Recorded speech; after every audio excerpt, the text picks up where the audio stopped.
Hello student, स्वागत है आपका मेरे चैनल कॉमर्स गुरुजी पर। और जैसा कि मैं बता दूं आपको कि 22 तारीख को जो आपका पेपर हुआ था इकोनॉमिक्स का क्लास 12 कंपार्टमेंट बच्चों का, उनके ही एक सेट के बारे में आज हम डिस्कस करने वाले हैं। क्वेश्चन थोड़े आगे पीछे होंगे तो प्लीज़ मैनेज कर लीजिएगा, है ना। और अगर आपके पास कोई और पेपर है जिसके आंसर आप मुझसे क्लियर करना चाहते हो तो वो आप क्लियर मुझसे कर सकते हैं।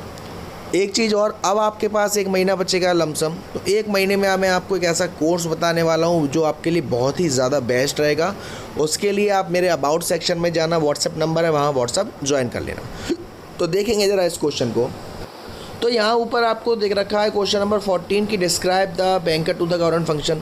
आपको यहाँ पर सेंट्रल बैंक का एक फंक्शन है कि जो हमारी बैंकें होती हैं उनके लिए गवर्नमेंट का काम आरबीआई करती है, उन्हें दिशा निर्देश देती है कब लोन बढ़ाना है, कब लोन की रेट घटाना है, कैसे वर्क करना है, तो वो फंक्शन के बारे में बताना था। उसके बाद आपका नेक्स्ट क्वेश्चन है 15 की, आपको फिस्कल डेफिशिएट और रेवेन्यू डेफिशिएट में डिफरेंस बताना था। तो देखो क्या होता है, रेवेन्यू डेफिशिएट का मतलब, डेफिशिएट का मतलब कमी, यानी कि यहाँ पर हमारा एक्सपेंडिचर ज़्यादा है और रेवेन्यू कम है, और रेवेन्यू की बात हो रही है यानी कि revenue expenditure is greater than revenue receive. वहीं फिस्कल डेफिशिएट की बात करूँ तो फिस्कल डेफिशिएट में टोटल एक्सपेंडिचर आ जाता है और टोटल रिसीप्ट आ जाती है। टोटल एक्सपेंडिचर में रेवेन्यू एक्सपेंडिचर भी और कैपिटल एक्सपेंडिचर भी, means revenue expenditure plus capital expenditure is greater than revenue receive plus capital receive. Next question उसमें आपसे पूछा गया था। उसके बाद नेक्स्ट क्वेश्चन है आपका क्वेश्चन नंबर 16 का ही पार्ट है कि भाई एक सोशल जो हमारा स्कूल टीचर है वो पढ़ा रहा है, नेशनल इनकम में वो कैसे कैलकुलेट हो सकता है। मैंने आपको बताया है कि नेशनल इनकम में दो चीज़ें देखी जाती हैं, एक तो नॉर्मल रेसिडेंट की इनकम और फैक्टर इनकम। फैक्टर इनकम का मतलब क्या है, वो इनकम जो उसने अपनी कोई सर्विस दे के कमाई है और यहाँ पर स्कूल टीचर सर्विस दे रहा है, यानी कि वो इस तरीके से काउंट हो सकती है। उसके बाद आपका डिफाइंड इनवॉलंटियर एम्प्लॉयमेंट है। डिफाइंड इनवॉलंटियर एम्प्लॉयमेंट का मतलब है कि जो लोग काम करना चाह रहे हैं, किसी भी रेट पर करना चाह रहे हैं लेकिन उन्हें काम नहीं मिल रहा। उसके बाद डिफ्लेशनरी गैप है। डिफ्लेशनरी गैप क्या होता है, when AD is less than AS, तो वहाँ पर जो एडी जितना कम होता है एएस से, उस बीच के गैप को हम डिफ्लेशनरी गैप कहते हैं। नेक्स्ट क्वेश्चंस देखेंगे। फिर आपसे 9th क्वेश्चन में पूछा है कि process of buying and selling of security, ये हमारा ओपन मार्केट का ऑपरेशन का हिस्सा है। उसके बाद dash is an example of non tax revenue receive, किसी भी एक तरीके का आपको एग्जाम्पल देना था जो नन टैक्स रिसीव थी। फाइन हो सकता है, एस चीट हो सकता है हमारा, है ना, और फीस हो सकता है, ये सब एग्जाम्पल थे। उसके बाद फाइनल गुड्स वो गुड्स नहीं होते जो हमारा सिर्फ हाउस होल्ड, ये स्टेटमेंट गलत है। फाइनल गुड्स हमारे किसी भी तरीके के हो सकते हैं। फाइनल गुड्स का मतलब है कि वो गुड्स जो डायरेक्टली यूज़ करे जाएंगे, तो इसे कंज्यूमर भी कर सकता है, प्रोड्यूसर भी कर सकता है। फिर आपको वैल्यू एडिशन के बारे में बताना था जो कि नेशनल इनकम के प्रोडक्ट मेथड के बारे में था। देन उसके बाद आपको यहाँ एक छोटा सा न्यूमेरिकल था, एक कंजप्शन एक्सपेंडिचर का और इन्वेस्टमेंट एक्सपेंडिचर। कंजप्शन एक्सपेंडिचर का यहाँ पे वो फॉर्मूला लगाना था जहाँ पे सी बार प्लस बी वाई वाला जो फॉर्मूला था, यहाँ पे बी एम पी सी होता है और एम पी सी का रिलेशन लगा देना था आपको कि M P C equal to 1 minus M P S, तो आपका ये क्वेश्चन सॉल्व हो जाता। उसके बाद बेटा पेपर ये जो भेजा है बच्चों ने भेजा है तो ज़्यादा क्लियर कुछ पॉइंट नहीं है। जीएलएफ के बारे में पूछा था, जीएलएफ कब आया था मालूम ही होगा। वो कौन सा कैनल था जो ट्रांसपोर्ट के लिए बना था ब्रिटेन और इंडिया में, वो आपको मालूम है, स्यूज़ कैनल की बात हो रही है यहाँ पर।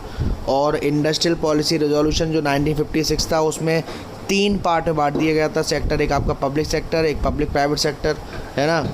तो टाइप ऑफ एम्प्लॉयमेंट ये भी आपको मालूम है हमारा, ये डायग्नोज एम्प्लॉयमेंट होता है ना।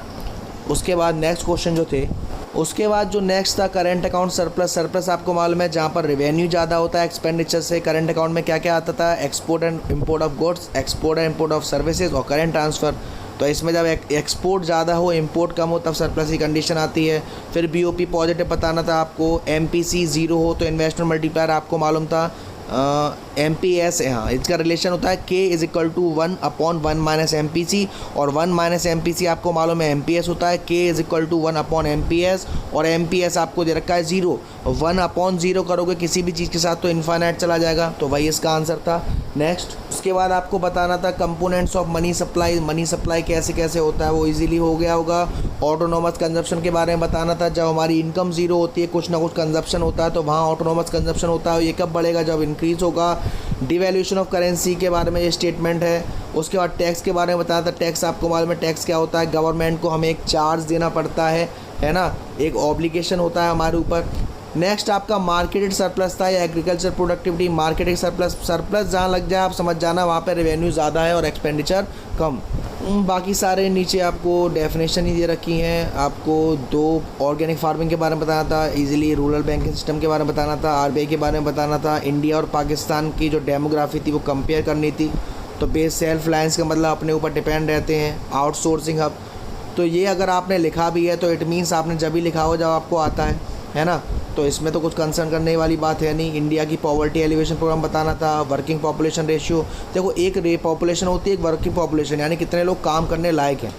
उसके बाद जो आपके नेक्स्ट क्वेश्चन है, फिर उसके बाद क्वेश्चन था कि कैसे investment human capital formation. Human capital formation का मतलब क्या होता है, उन लोगों की संख्या जो जिनके अंदर कोई ना कोई स्किल है, काम कर सकते हैं। और लास्ट में आपको इन्हीं में से कोई 2 डिफाइन करने थे, वाइट रेवोल्यूशन, ग्रीन रेवोल्यूशन। आपको मालूम था ये सब क्या होता है। 1969 के समय हुआ था ग्रीन रेवोल्यूशन, जब हमारी फूड करेंसी ऑप्ट्यून में इंक्रीजमेंट देखा गया था सिर्फ किसी एरियाज़ में। तो ये पूरा पेपर था।